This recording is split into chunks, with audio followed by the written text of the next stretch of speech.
Hey, this is Kevin Call with the Highpoint Outfitters. You're listening to the Gritty Bowmen.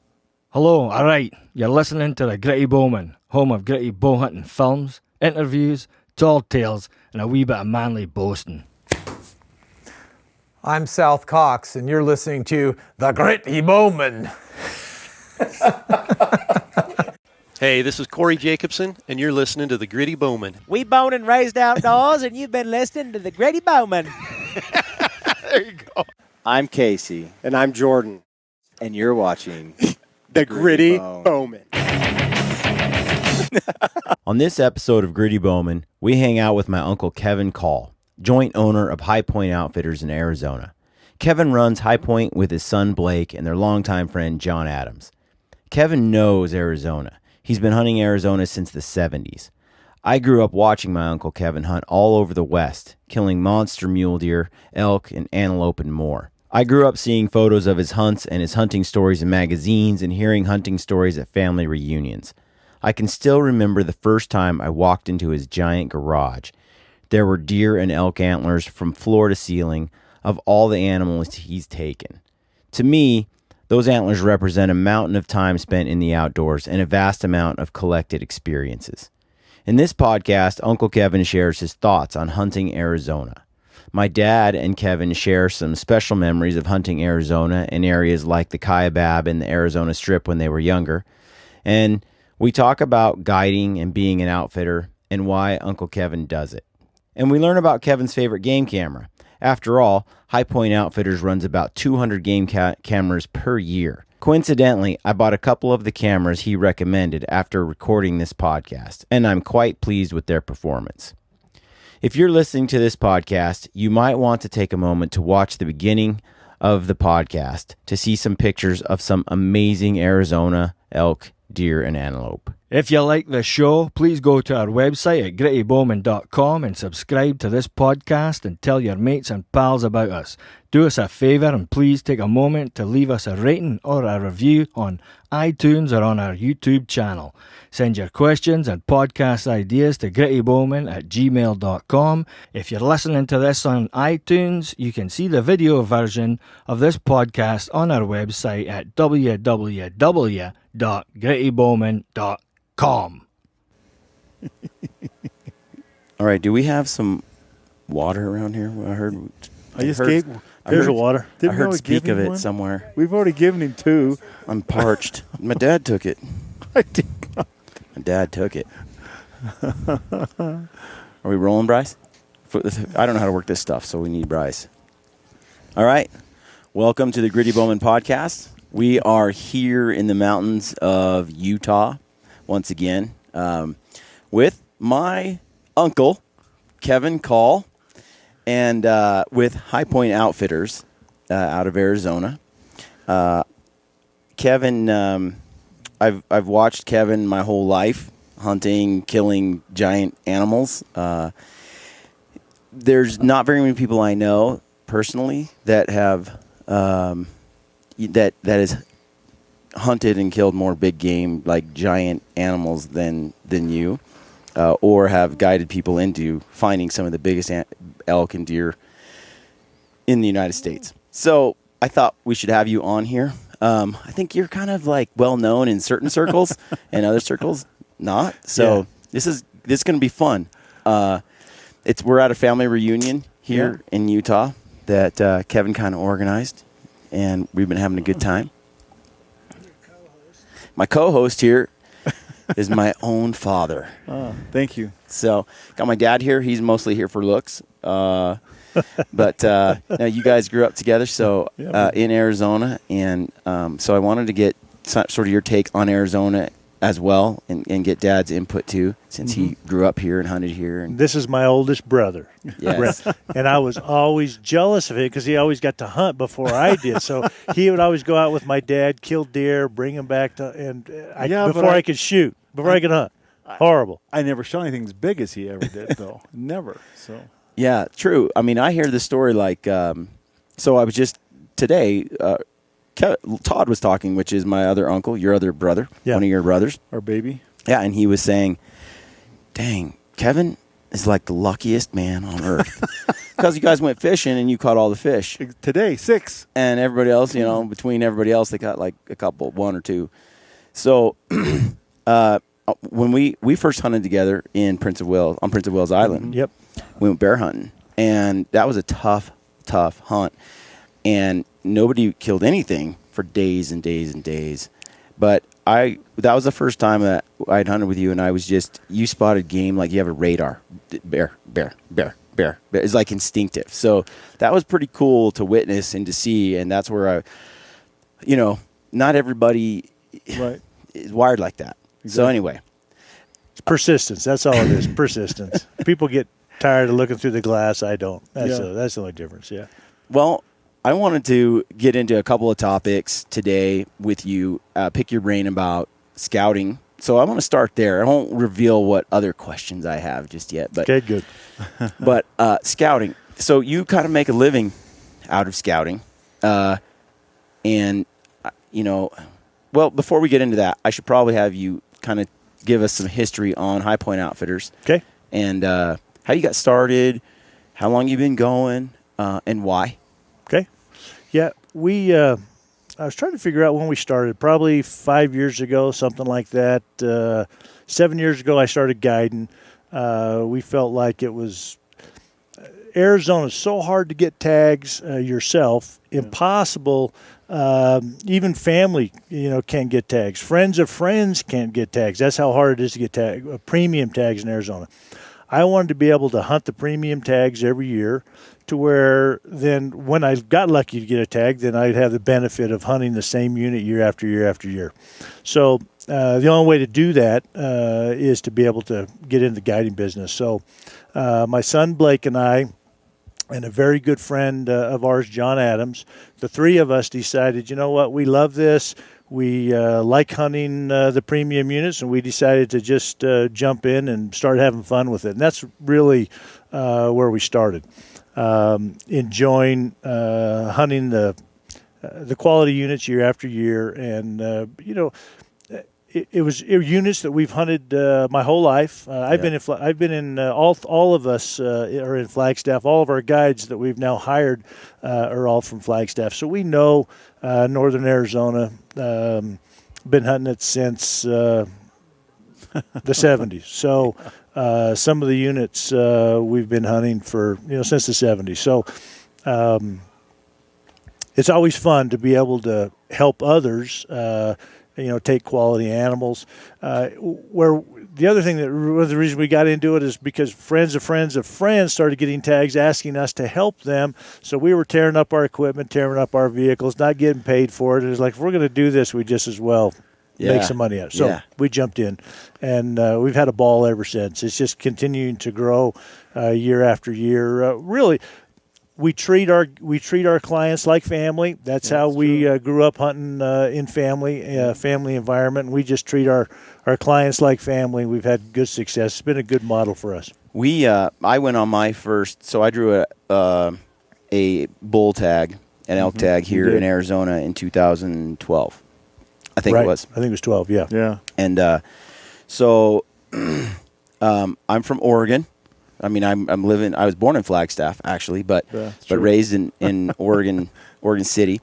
And a 300-inch bull on public land was pretty, spectacular for me, right? I mean, it was kind of hard to come by bigger bulls than that. And so here you're looking at 400-inch bulls and 350s. Yeah. And so when I was applying for the units here in Arizona, I went to your house. At a family reunion, probably I don't know, that was a long time ago, 10 years ago.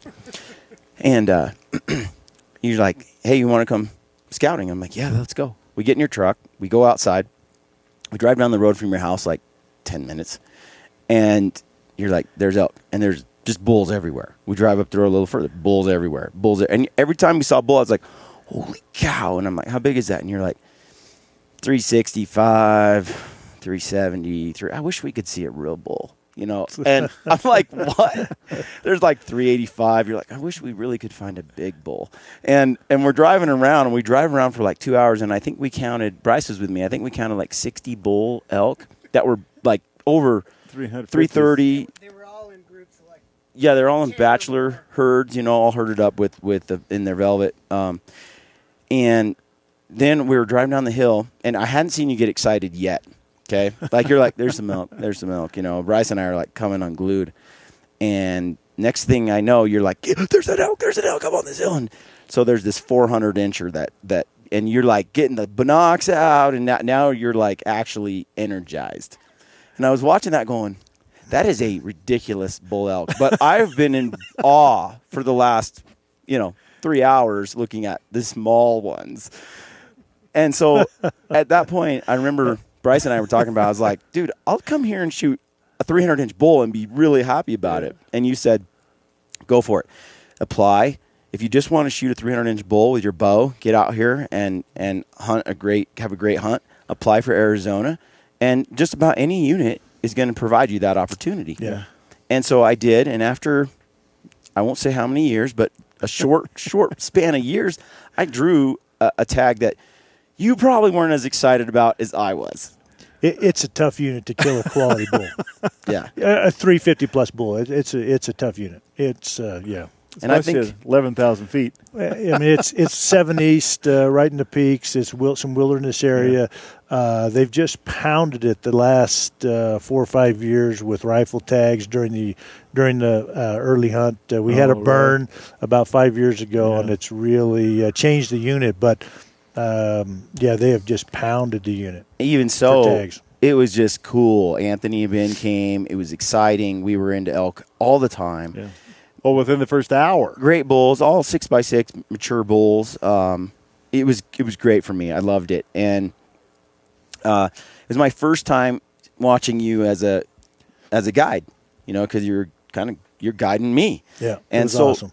I didn't live here, so I didn't get to preseason scout. I don't get to go out there. Next thing, you're sending me photos from some cameras you've hung up throughout the unit. You're scouting it for me. I'm probably your only client in that unit because you normally only take the units where you can kill 400-inch bulls. It's not a unit that we hunt typically. Yeah. Thanks. So you're out there scouting, and the next thing, and you're sending me pictures of bulls that I'm really excited about. Some 330. I think there was a couple. I think you got one that was 370. Uh-huh. So you're scouting out that unit, and I get to show up and hit the ground running right off the bat. Grandma and Grandpa were the camp cooks. That's right. They fed us all the meals. All we had to do was focus on hunting. You had the four-wheelers, the camp, everything set up. It was just a great. I mean, I felt spoiled, like really spoiled. It was a ton of fun too, and even though you were helping us and showing us where all the elk were, I was still doing the hunting. Right. Which I kind of had this attitude about guiding that if you go with a guide, I'm not really hunting. I'm just kind of getting told, what to do. Right. And I assume that can happen, but for me as a more experienced hunter, I still felt like I was hunting. It just cut out a lot of that. I could have been in an area completely different and spent all this time trying to find out where those big bulls were hanging out. I ended up killing my bull in the area that you took us into. Like you gave us a 2-day excursion and taught us the lay of the land, where everything connected, where the peaks came around, where the bulls would funnel through the backside of the mountain and the peaks and everything, where the burn was. And dude, after that 2 days, we knew it backward and forward. And when I killed my bull, it was because we knew the country, and we knew exactly where that bull was going to be, and we got in position for it when it happened. So really cool experience having a guide for the first time and coming into Arizona. So long tangent, but that's the benefit of hiring a guide. I mean, it really is. We take all the guesswork out of it. You're into the bulls the first day. In fact, opening morning, you passed the best bull you saw during the hunt. You had him called right in, and I got video on the whole thing, and he decided to pass because Ben wasn't there. I mean, that's not only that. I was fine with that. I mean, you'd have only been able to hunt a couple hours. I get it. Yeah, I mean, I've been putting in for Arizona for more than 5 years. Yeah. I wanted to hunt Arizona. Yeah. And that big bull walks up, and he's at 30 yards, and I want to shoot him so bad, but I was like, Ben told me the night before, he's in Virginia. He's like, Brian, if you shoot a bull tomorrow, because he wasn't coming until the next day. That's right. You need to call me so I don't fly all the way there for nothing. You know, and I'm like, well, unless it's like really great, I'm not going to shoot it on the first day. And it was really great. And so it was really hard not to shoot that bull. I passed, though. But yeah, I was glad I did. I still am, even though I shot a little bit smaller bull. You know, again, the benefit of a guide is, like you say, we do all your scouting, so you're into bulls opening day. The other thing that benefits is, we set up camp, provide food, so you don't have to worry about any of that. You just worry about hunting, killing a bull, having a good time. We provide the showers, the wall tents, the trailers, the whole deal. So that's really the benefit. You just come, enjoy your hunt. Time, this day and age, most professionals, a week hunt is really all they can do. If they come out 3 or 4 times to scout to really realistically have a quality hunt on their own, it's just unrealistic timing wise. So they provide. That's really our clientele is the professional that has a really hard time making it happen. Well, and I wanted to talk to you about this, that there is a negative sort of stereotype of the hunter who hires a guide. Right. Like they can't do it on their own. Or it's the rich guys that get it. They paid for an elk. They didn't actually earn it. Now, realizing that, especially like I went to Prince of Wales recently, and that's a big investment to get myself to the island and to hunt and everything. And I've been there 3 times now. I just love it. I'm able to go up there and have a great time, self-guided. Right. But now, part of the reason though, I've never had the income really to go out and hire a guide. But there are a lot of friends that I have that have more money than time. Right. Exactly. And so, after watching them, go out, they're still great hunters. They're great. They just don't have the time to go out. And when they've invested, let's say, 15 years in applying for a tag, and they get it, they finally nail a tag in Arizona. A lot of them have saved up for hiring the services of someone who can do that scouting for them. A lot of times, especially in the quality units in Arizona, it takes 20 points to get a tag. So really, you're 50, 60 years old when you draw that tag, maybe 40. That's really going to be probably once in a lifetime. So you've invested a lot of years to be able to get the tag, and do you really want to spend the time involved to learn the unit? Well, we've been hunting the unit for 20 years. Why not, invest in the time that an outfitter has spent on the ground the last 20 years hunting certain units and being able to, get you on the ground running opening day. And it's likely to only be your only hunt in Arizona in a lifetime. And that's really what an outfitter brings to the table. Well, and I think that's where guys actually invest for that outfitter experience. A lot of times they wouldn't do it normally. That's right. Then you have the guys that hire an outfitter every year. And what I wanted to say, kind of get on the soapbox here, was, there's a lot of within the hunting community, there can be some negativity toward between, like, let's say, traditional bow hunters and compound bow hunters, or between compound bow hunters and rifle hunters, where they're just like, they stick their nose up, or this guy's not a real hunter because of this, or he hunts this species and it's just not the species that makes you a man. It's this species that really does it for you. That sort of stuff I've sort of gotten past myself. I've been guilty of it too. Where now, same thing happens between those that have a guided hunt and those who don't. One thing I don't like is canned hunts or high fence kind of stuff. Or that doesn't feel right. But hiring a guide, especially as I've taken friends out, in essence, that's what they've done. Right. They've come to me to say, where are you finding these big bucks, these big blacktails, or where are you hunting in Oregon? I don't even know where to go. Right. Exactly. And I take them to places and kind of teach them what I know. In essence, I'm guiding them. I'm not getting paid, but I am providing that service to them. There's 2 types of hunters that we guide. Very experienced hunter, they know how they want to hunt.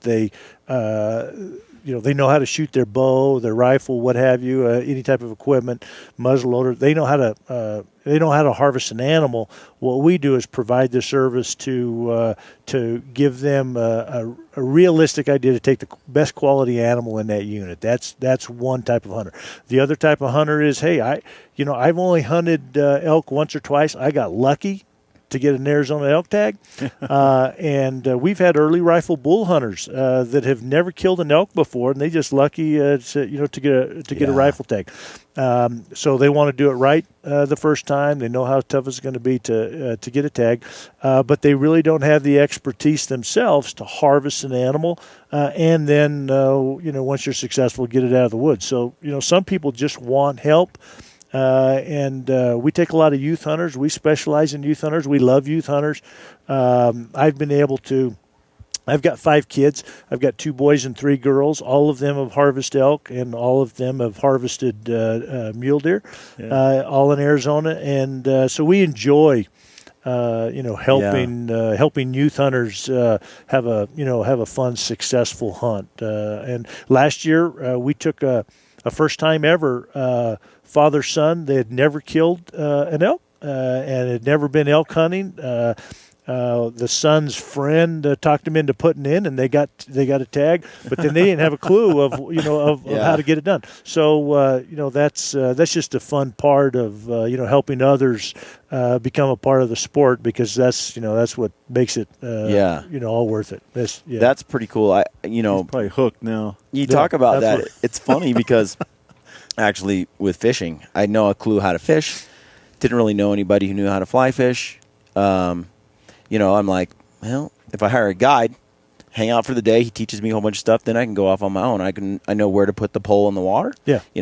So it was a great way for me to learn how to fly fish when I was living in Idaho, fishing Henry's Fork, the Snake, for some gorgeous. It's gorgeous, and hiring a guide for that just gave me all the information I needed to get off on my own. So, that's right. So some people, if I had friends or people I knew, I could have gone that route too. Right. But I didn't at the time. Yeah. And so I think that's if you're a first time hunter, or you want to get out and you want to learn how to elk hunt, or that's a great way. How do you feel about that? Like teaching someone how to hunt, where to hunt, and all of that. Because when you take someone out, you're showing them your hunting holes. You're showing them. We're blessed in Arizona. The tags are hard enough to get that we really don't have hunters coming back into our units. It's one of the reasons why we like to hunt the premium units. We also prefer to hunt or guide non-residents, because it's just that much tougher and unlikely to have a friend that draws a tag next year and they're back in our spot. So we prefer non-residents, but we'll take residents that draw the right tag that we in the units that we enjoy being in. So we prefer non-residents because it's just that much harder to get there. So that said, when you're I've thought about what if I was a guide? What would it be like? And just like certain friends I've taken hunting with me, some are a pleasure and a joy, and some are not. Yeah. So the hardest part, I think, about guiding would be how I want to throat punch somebody that I'm taking out. I mean, how do you? We've been blessed with great hunters, but we're very selective of who we take. We just don't take everybody that gets a tag that that wants to go. Some outfitters do. We really select who we want to take and who we want to be a part of our highpoint outfitter community. Family. I mean that's really what it comes down to. We're selective. You can only take a certain amount of hunters. Some outfitters book everybody they can put their hands on. We don't. And that's just, the benefit of the type of business that we have. We're just kind of a small boutique type outfitter looking to harvest the best animals in Arizona with the right people. We're doing it. We're doing it for the fun and really the opportunity to harvest great animals, and that's what we're all about.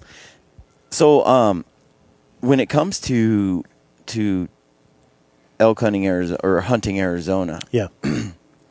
You grew up hunting here, so I imagine that helps you know the area, right? You just experience and time in the place.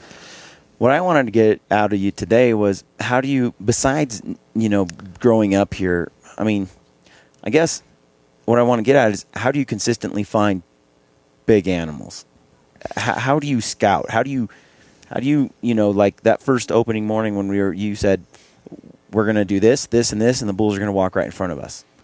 And sure enough, we went and right to plan. It's like they just did everything you said they were going to do. And scouting's key. Scouting's key to our success, for sure. We typically hunt deer, elk, and antelope are the three Arizona big game animals that we hunt. We're talking about elk because you came to Arizona to hunt elk, and we love to hunt elk. We specialize in mule deer on the Kaibab, and we have world-renowned antelope in Arizona. Anybody that hunts antelope knows Arizona's the place to be for antelope. We take Boone and Crockett antelope every year, as well as elk. But our success really comes down to scouting, persistence. I mean, that's really what it really takes in any business is persistence, and dedication, and that's just that's what we're all about. It's key for us to be able to spend June and July for scouting, especially for elk. June is typically a real dry dry month in Arizona, and the elk and the antelope and deer all pound the water in June. It's critical for us when they're putting up good antler growth in June and July before the rains come, middle of July usually, to be able to catch them on their water source, be able to find an elk. We've got an elk this year that we've seen 4 years in a row now, to kind of get an idea, is he growing? How is his antler growth this year? This year's been phenomenal antler growth because we've had great winter rains and great spring rains, and it's continuing right now. So we should have an excellent fall. We've seen excellent antler growth this year, probably better than we've ever had in Arizona. So it's key for us to find the animals that we want to pinpoint in the fall, in June and July when they're coming into the water sources. Because once it rains in July and August, they really spread out. But we know they're there. Then we, get on high points, glass, find them, and relocate them during the rut in September for the elk hunt, for example. But so, how important is the game cameras? It's critical. We have a ton of cameras out, and it's kind of funny. In some units, there'll be 12 to 15 cameras on the same water source, right? So we're not the only one putting cameras out. I mean, everybody that's getting serious about finding big animals, have game cameras. Where we specialize, the water sources are critical, but off water sources in their travel routes and stuff, to and from water or to and from their bedding or feeding areas, we're able to pull bulls in to be able to get them on our stealth cams, and we're sponsored by Stealth Cam, and that's it. They just came out with they have a G30 and a G42. The G30 is better batteries. The battery life is excellent in our G30s, and it has better nighttime pictures for infrared. And so the G30s are the cameras that we prefer. They have the G42 that takes better daytime pictures.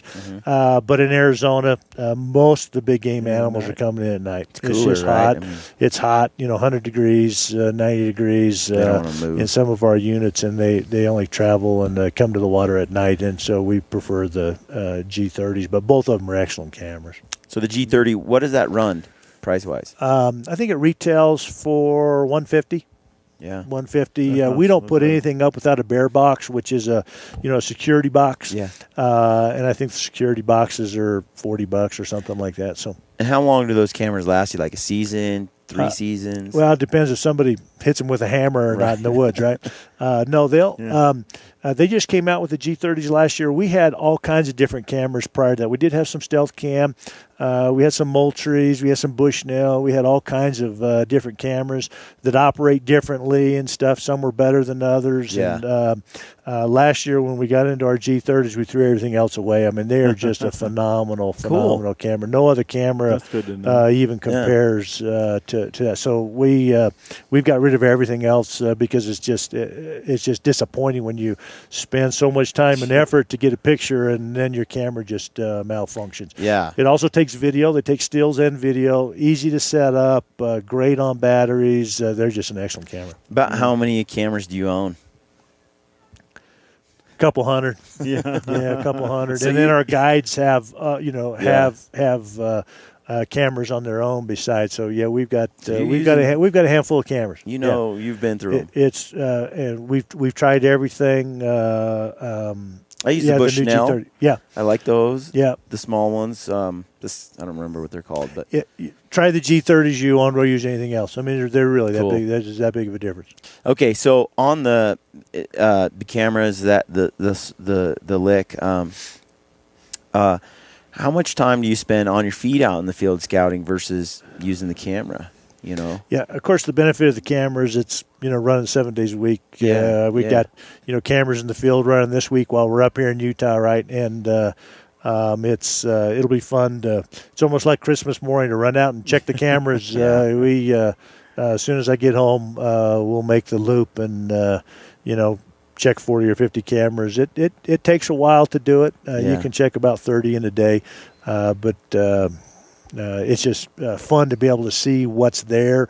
And then, with 30 cameras, when you get back home, you've got 30,000 pictures to look at, and it takes a pile of time to look through your SD cards and when you pull SD cards and see how they do. But so, what's your strategy once you got the cameras doing the work? When you get on your feet, what are you doing? You said you get on high points and you glass and stuff. Yeah, here most of the time in Arizona, once the animals are really tucked in on the water sources, but as soon as the rains come and they start to spread out and move out, typically we know where these big bulls end up to rut, for example, and we just know where they're going to end up in September, end of August, and when they move, most of the time we can pick them up once we know they're there.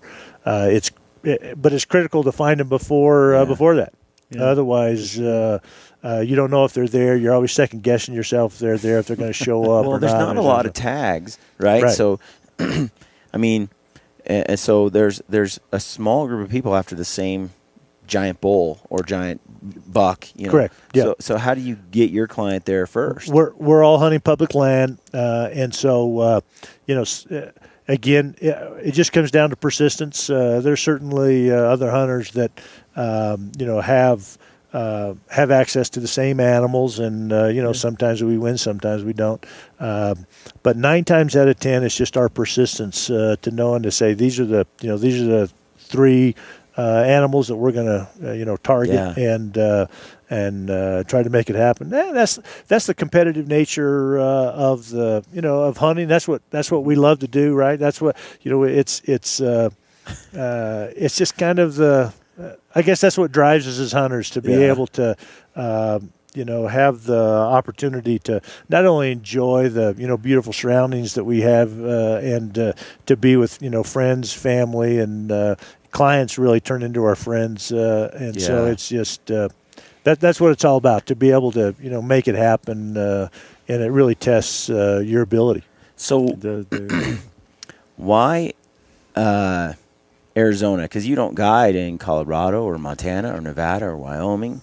What's the story there? Yeah, it's a little bit of a disadvantage to be a guide only in Arizona, because we have to chase clients every year, different new clients every year, because people are getting get a repeat tags. customer because they can't get the tag 2 years in a row, or even 10 years in a row. That's right. All the states around us, Nevada, Utah, Colorado, New Mexico, all have landowner tags. Yep. Can have a repeat customer come every year and elk hunt with them. We don't have that luxury, so we have to chase new clients every year. Certainly, we get word of mouth, so we get friends of friends or family members of the person that we've hunted with before. That kind of stuff, but. And High Point Outfitters as a brand has gotten a lot. I mean, they've grown a lot, and it's kind of becoming, especially in Arizona, a mainstay, a staple guide service. Yeah, we're starting to establish ourselves and have a number of clients, successful clients, and people that weren't successful harvesting an animal but still enjoyed their hunt and have their friends or family, contact us when they get a tag. So it's all word of mouth. We don't really do much other advertising other than word of mouth. Our website.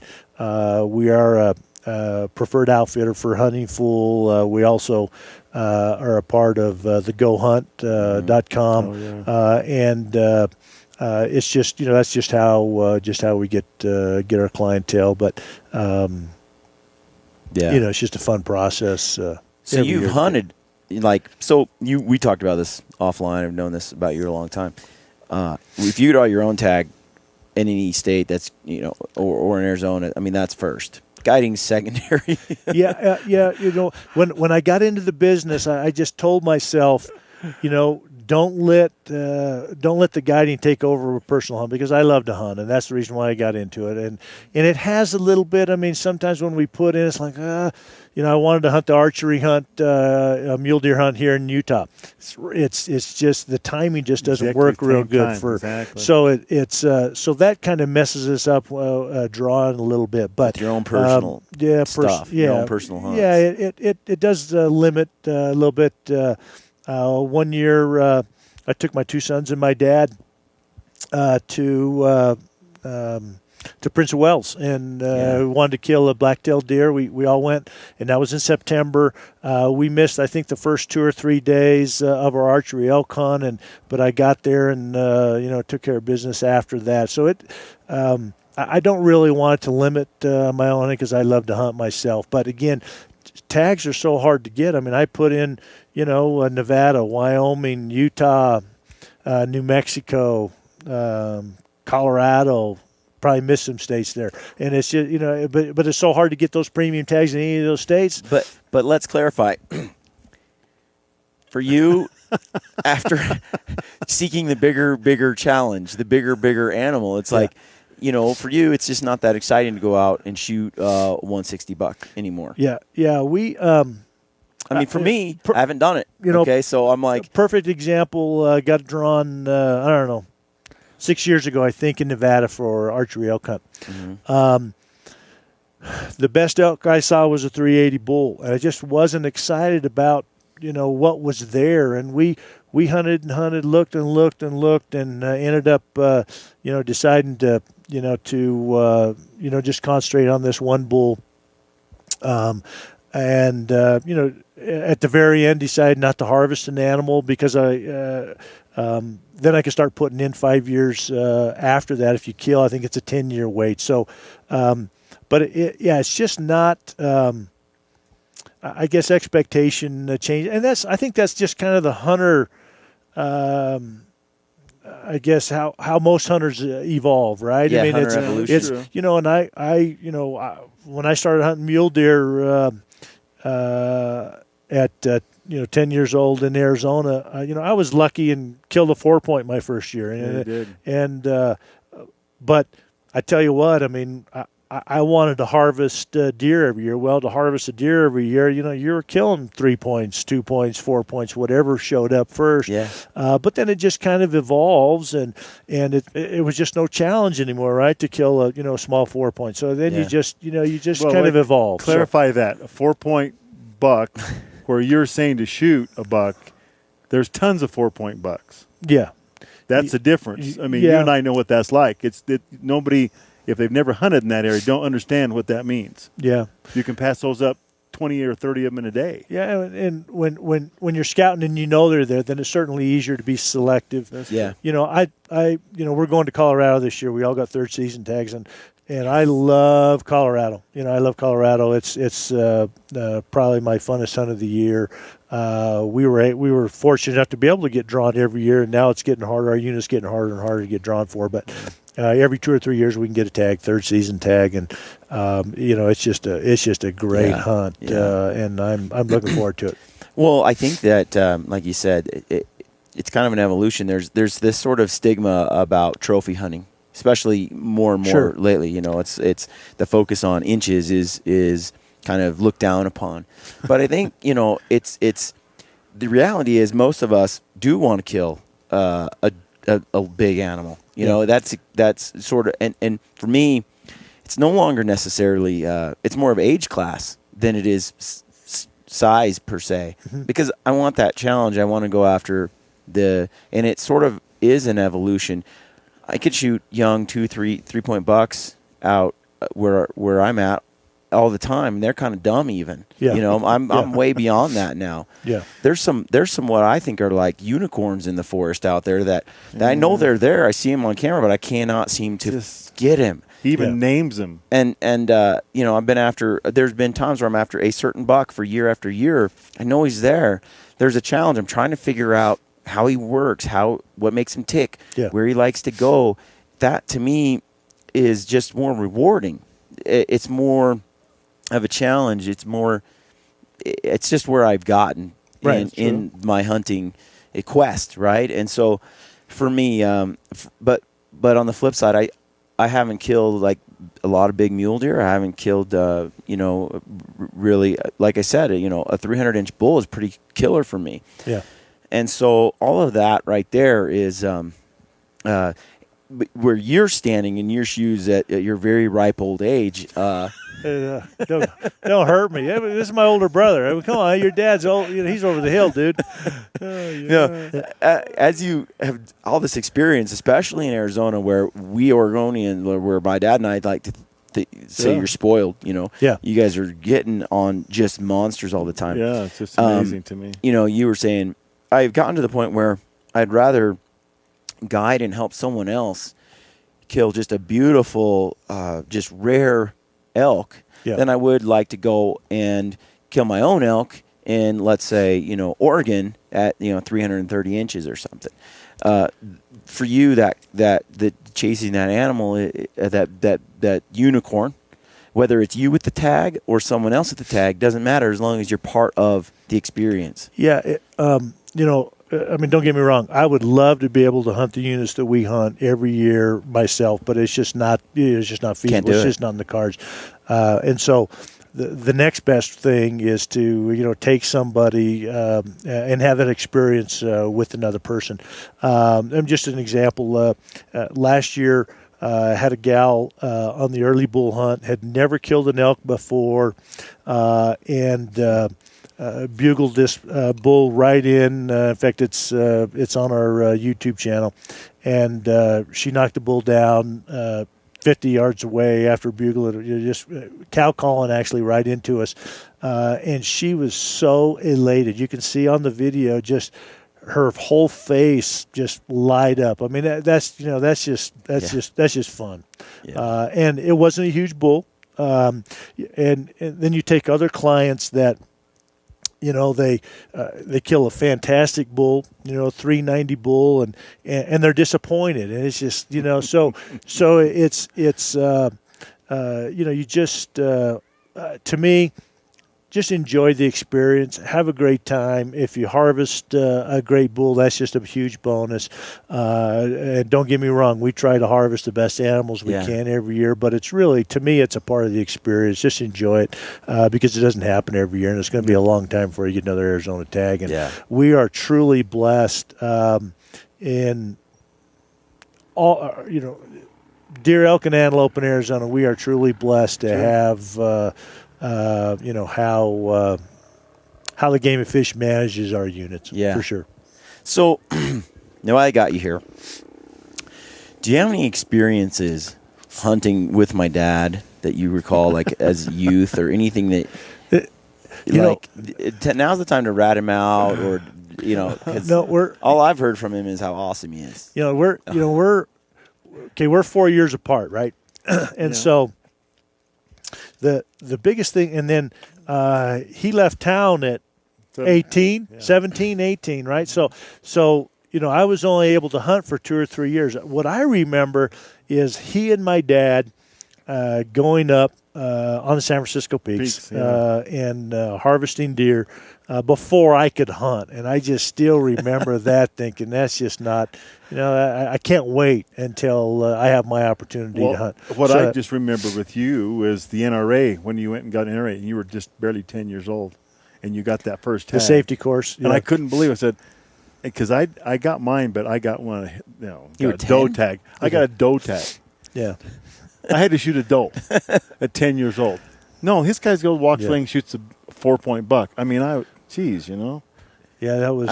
I've heard he's lucky. And I was all by myself. I was walking back to the truck, and this 4-point buck was right bedded down, stood up 50 yards away.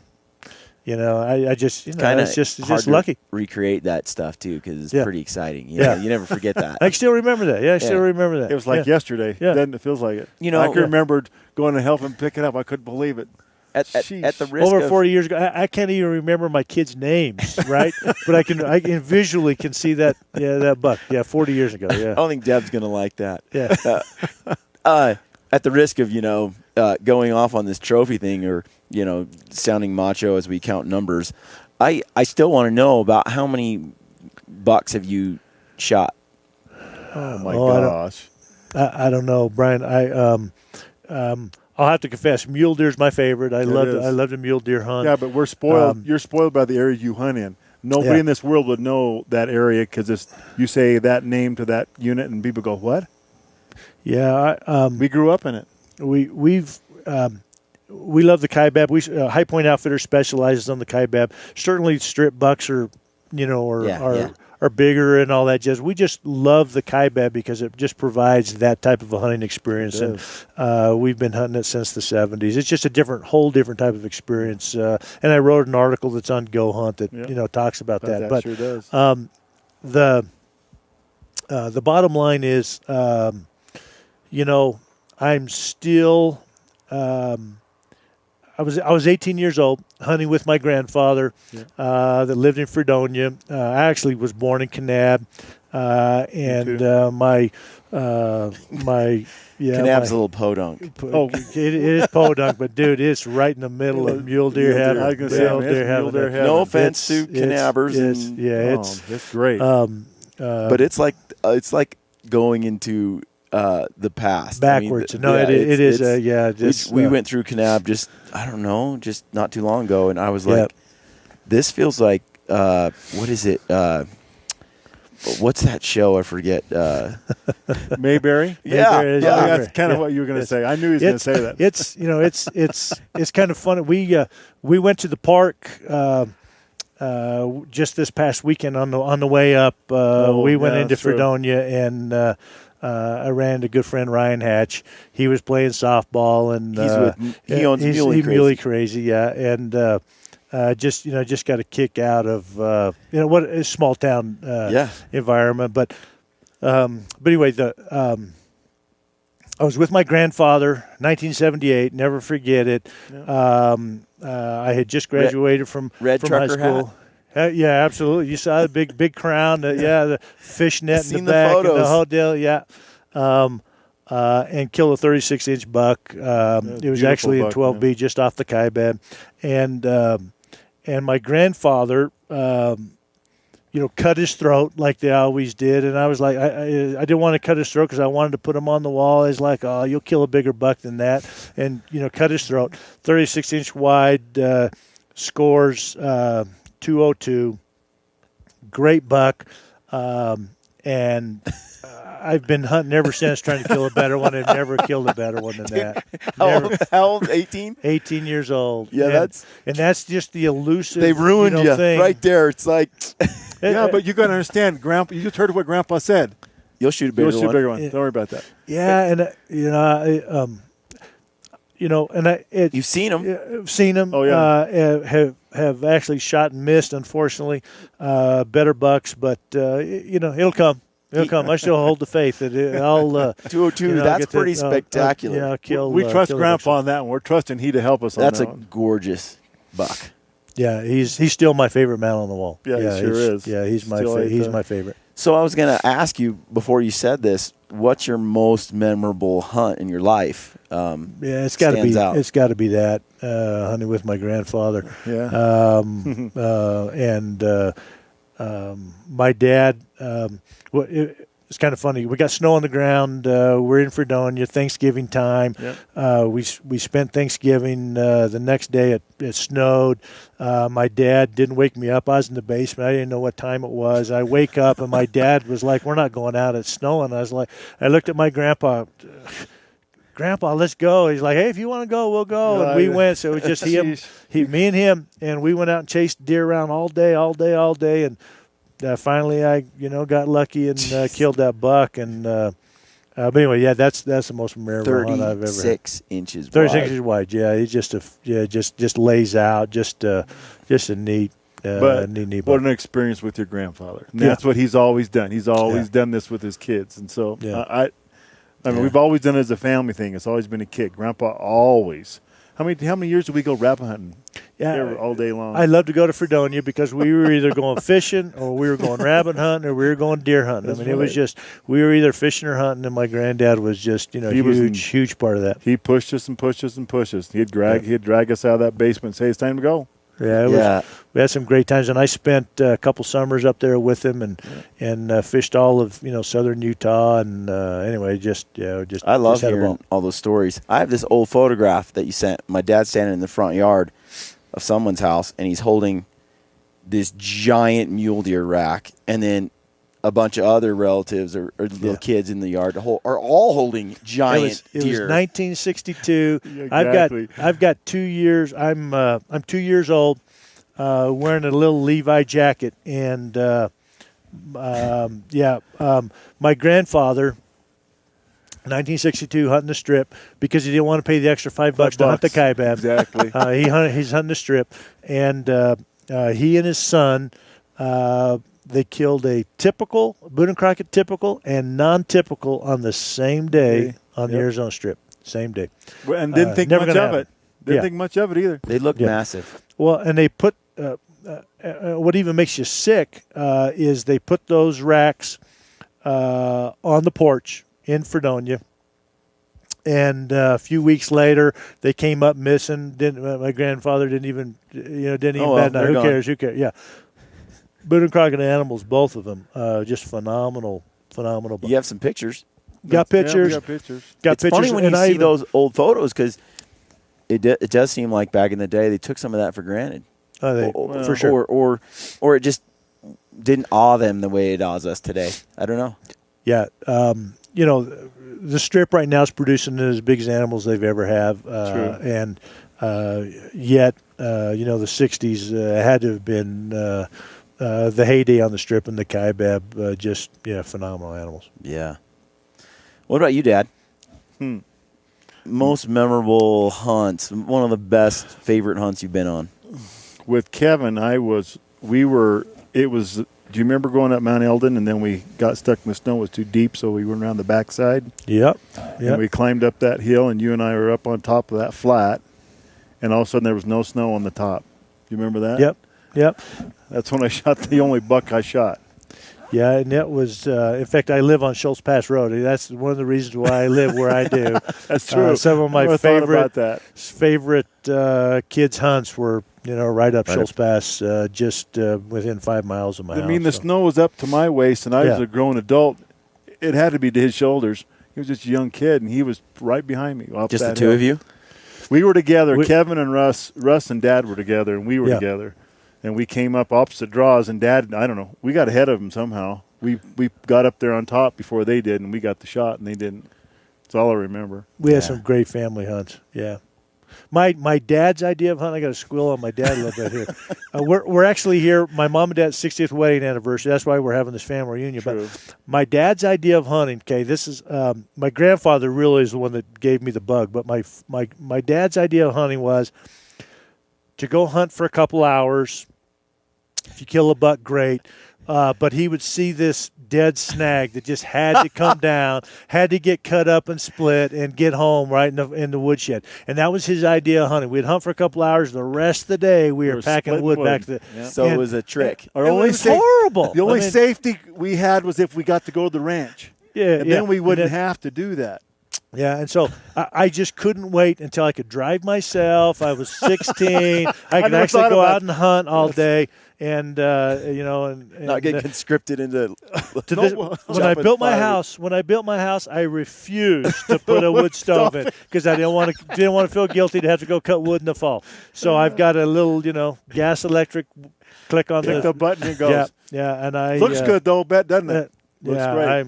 That was my dad's idea of hunting, and he would kill anything with horns on it. That's just right. Anything with horns, meat. Yeah, he was all about the meat. I saw this video where Grandpa drew some kind of a strip tag or Kaibab tag, I don't know, and he's out there and he sees a buck and he's like, "Oh, there's a buck," and you're like, "No, Dad, that is not big enough. That is not big enough." And he's like, just pulls up and shoots it, and you're just sitting there shaking your head, like. Dad's been pretty lucky with tags. He got a late Kaibab tag one year. This is, 7, 8 years ago. Got a late Kaibab tag. The very next year, so he had no bonus points, not even a hunter education point, had no bonus points, drew a strip tag the very next year. And that was the year before my oldest son, Blake, left on his mission. So how did he pull that off? Just unbelievable. And last year, he drew an early rifle bull tag, again, with no points. So he's been pretty lucky with tags. And, I kept when we were on the strip, I kept the bullets in my pocket. Wouldn't give him a bullet. Wouldn't give him a bullet because we knew that he was going to kill the first buck that we saw. And we didn't want to do that. So, did you remember when we were hunting with Uncle Wayne? Dad drew down on that buck about 10 yards away in the oak thicket, and he missed it. Yeah. In he was from here to Bryce, right by here. Yeah. He pulled up and shot, and I was standing right by him. He says, "Grab that shell." I caught that shell in my hand, burnt my hand. I still remember him. We went chasing that buck, and he said he never hit it. And Uncle Wayne just rattled him. Man. Yeah, he's Dad's trigger happy. Anything with horns on is going down. He doesn't have patience, and he just gets mad at us for you trophy hunters passing up. Well, what did he say to you on your trip? So we're out there. I drew my tag, Arizona. I come down here the first day, and as we're getting ready to leave camp, or the day before opening day, and then he's like, "Oh boy, you better shoot the first animal you see. You better. If you get one that comes in, it's the last bull you'll see, and all that and stuff." And so, sure enough, we get home. Big bull comes in the first morning. You have it all on video. I don't shoot it. Bring it back, and he is just like, "Oh my, you're sick. There's something mentally wrong with you." And definitely a different approach to hunting. Yeah, that's Dad. Yeah. Nothing changed yet, has it? Nope. It's not gunning now. It's pretty late in the game. So, Dad, any other experiences? Well, with Kevin, because we only hunted like 4 years together. Right. But I remember more him with me before he had a tag. You know, he was always trying to figure out how we were doing it. He was always asking me questions.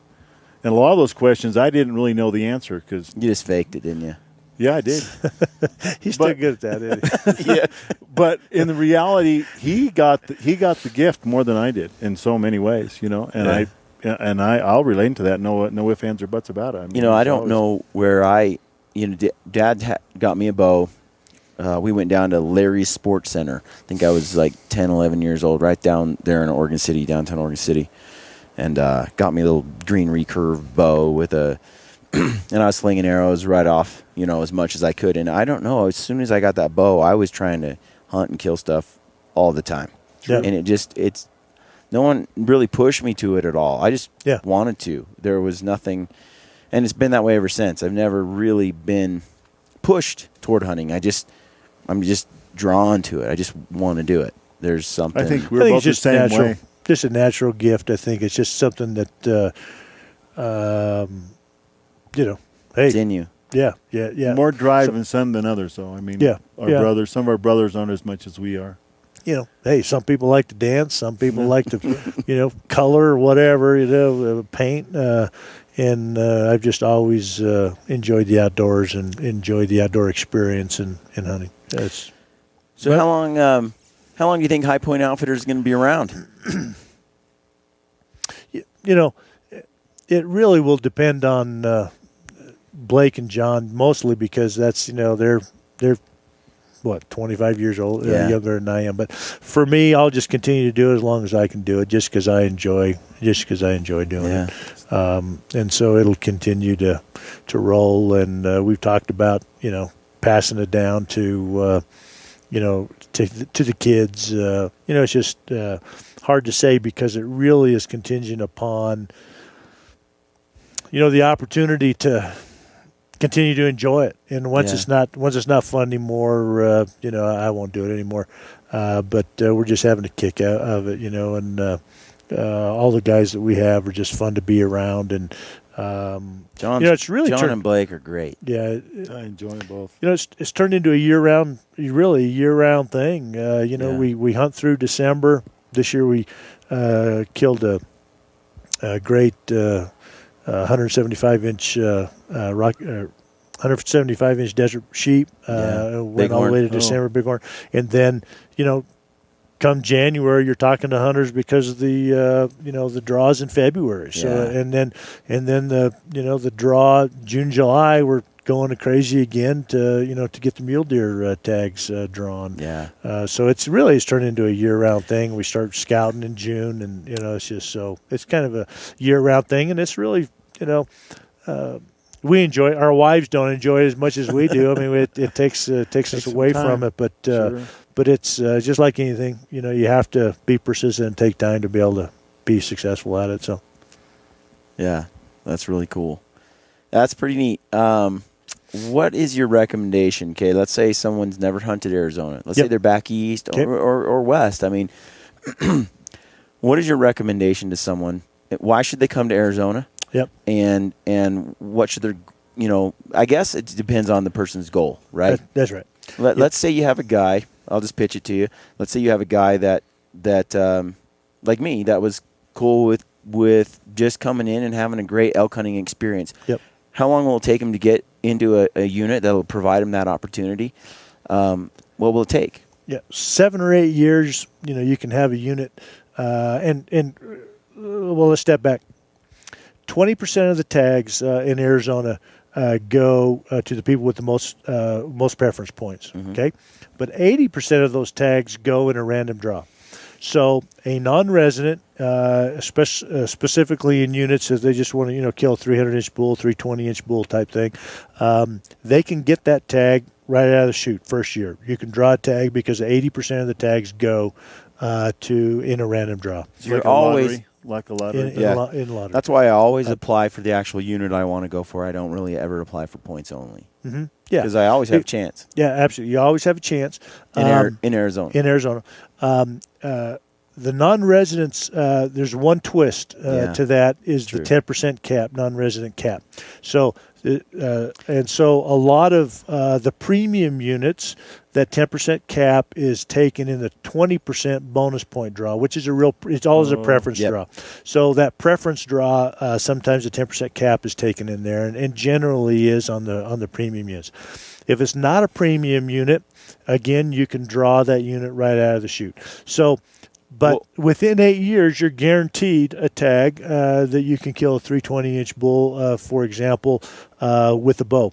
It's easier, actually, to draw a late season general bull tag than that a rifle tag. So I always find out, hey, are you a rifle hunter? Are you an archery hunter? Do you want to hunt the rut? Do you not want to hunt the rut? What type of hunt do you want? Are you opposed to a late season cold hunt that's going to have snow on the ground? It's going to be 0 degrees out. Yeah. I mean, so what type of a hunt do you want? Are you warm weather guy?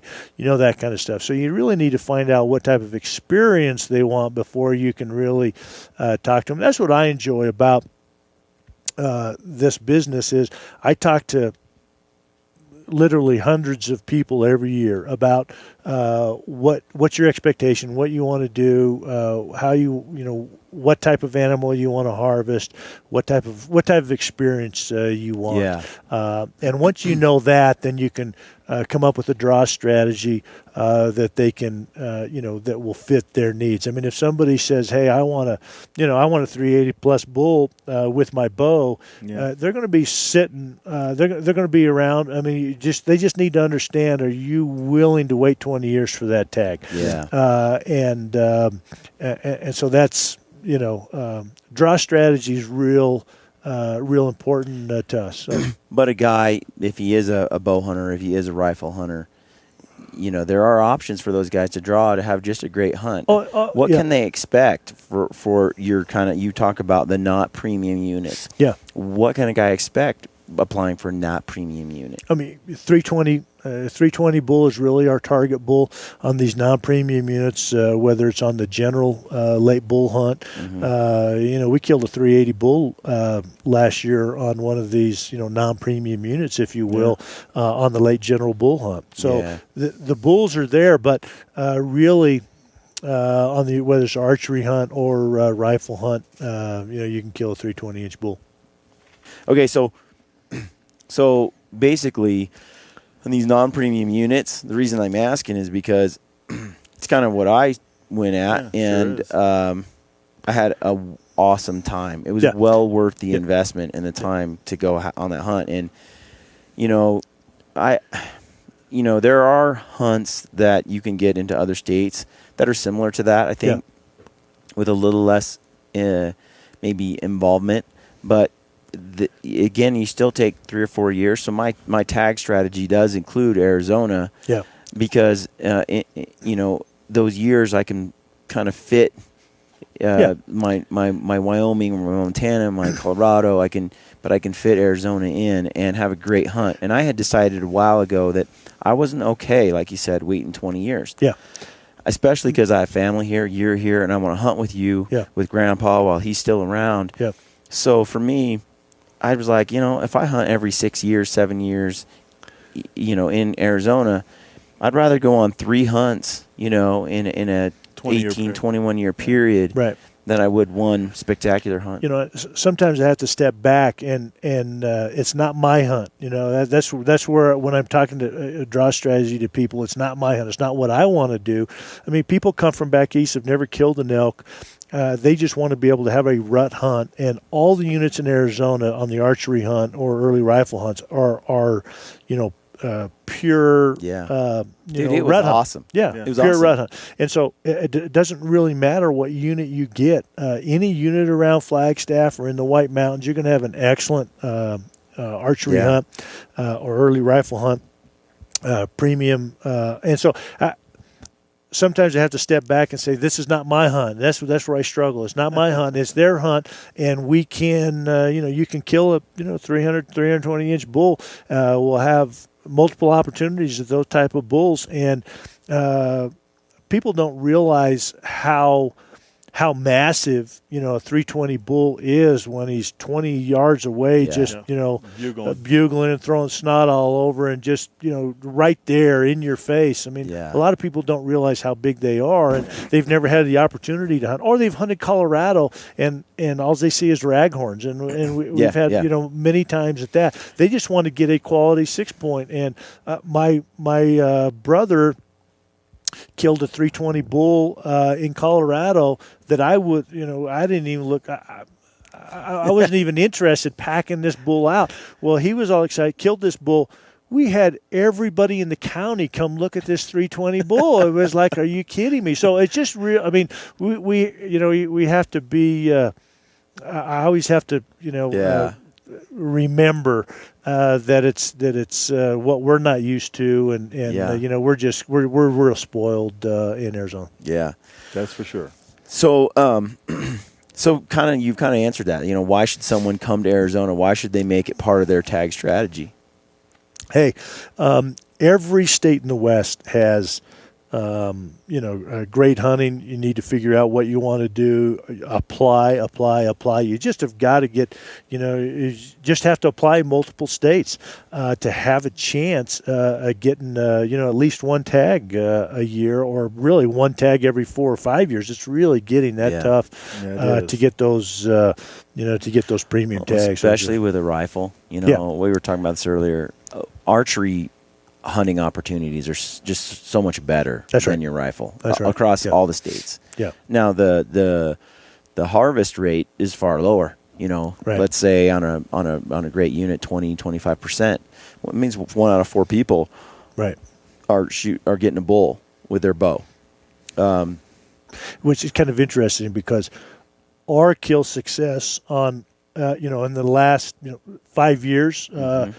We're running 75% on our archery bull tags harvest. So, that's huge. I don't know if people realize how huge that is. You look at the statistics and all these different units, and you get into a unit, an archery unit, where there's a 40% success rate.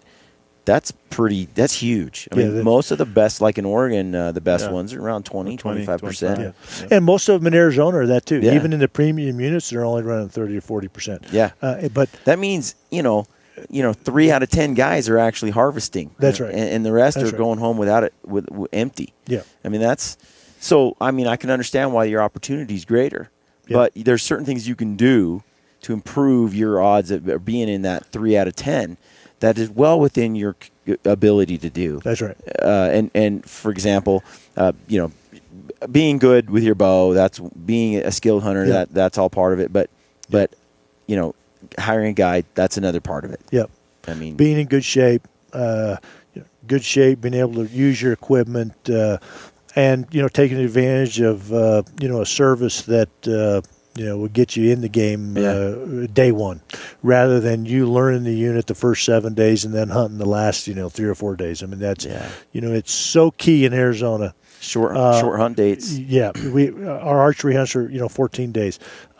Really, the first 3 or 4 days are just key. The last 3 or 4 days are just as good. Most people can't stay there 14 days to hunt, and most people burn up the first 3 or 4 days learning the unit. I mean, you just wasted your hunt. Yeah. That's very true. Well, cool. I think we kind of covered the stuff. Enough. Yeah, everything. You got anything you want to tell folks about? Anything you got coming up? Any events or? We're just excited to be a part of the Arizona Big Game Outfitter Services, and it's we enjoy Arizona. Come enjoy a hunt with us. Call us, call me for your draw strategy. You can find us online at highpointoutfitters.net. We also you can go to our YouTube channel. Yep, High Point Outfitters on YouTube channel. We put most of our hunts out there for free. Go look at them and see what kind of hunt you can enjoy with High Point Outfitters. We're on Facebook and Instagram as well. You can get all that stuff on our website. But the biggest resource that we have, we were one of the first outfitters that started putting our hunts online, just to give an idea of what type of. And we try to run cameras behind all of our hunters. As you know, running cameras, sometimes it works, sometimes it doesn't.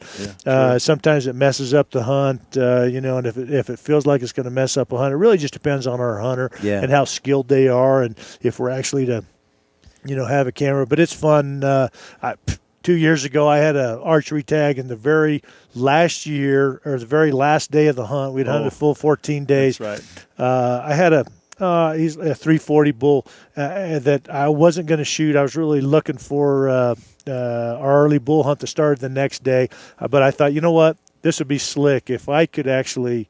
I was by myself. If I can film my own shot, I'm going to go ahead and harvest this bull if I can get it on video. And I just lucked out. That is a cool video. That is a super especially cool when video. he slows it down the arrow, you see it go. Just lucked out. I got my tripod set up. Solo hunter. Yeah, right it was awesome. Solo hunter TV HP. It was quite the Highpoint experience. Outfitters. That was fun. That was the last bull that that was the last tag I've been able to get. But you had that thing all quartered bull. out and in the tree in the shade and all by myself.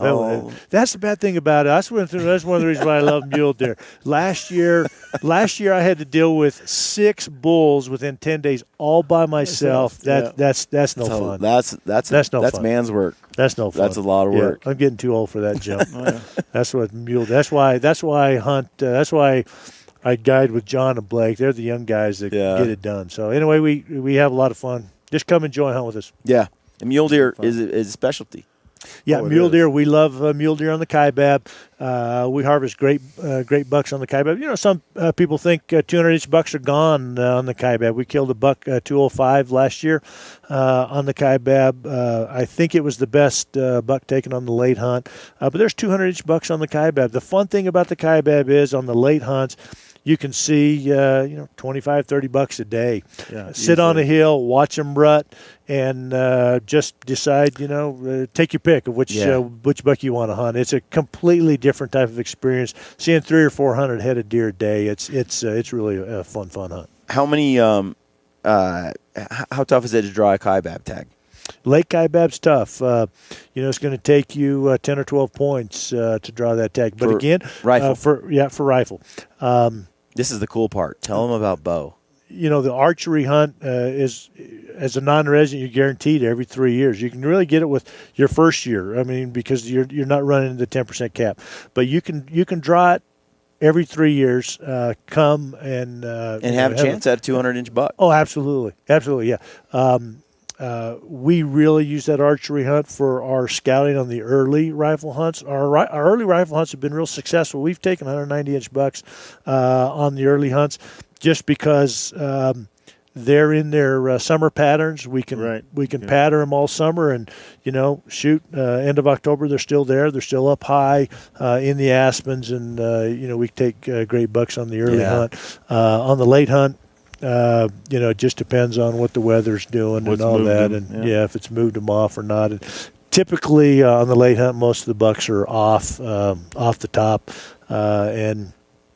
but the Kaibab's that's just a real special place. I mean, it's just has a lot of family awesome memories there. Yeah, a lot of family memories. My dad was driving a cat. At 14 years old on the Kaibab, and my Uncle Jay was one of the owners of Kaibab, and so my dad, built a lot of the logging roads up there and stuff. Yeah. And so we have a lot of great memories on the Kaibab, and enjoy hunting the Kaibab. It's a fun place. Well, love you, Uncle. Glad you came on. Thanks for having me. Yeah, it's real special to be a part of your podcast. Yeah. I'm glad Dad could be a pretty face here. Yeah. Working on it. Older I get. Well, stay gritty. Thanks, gritty. Guys. Thank you. This is Ty Stubblefield, and you're listening to the Gritty Bowmen. Gritty Bowmen.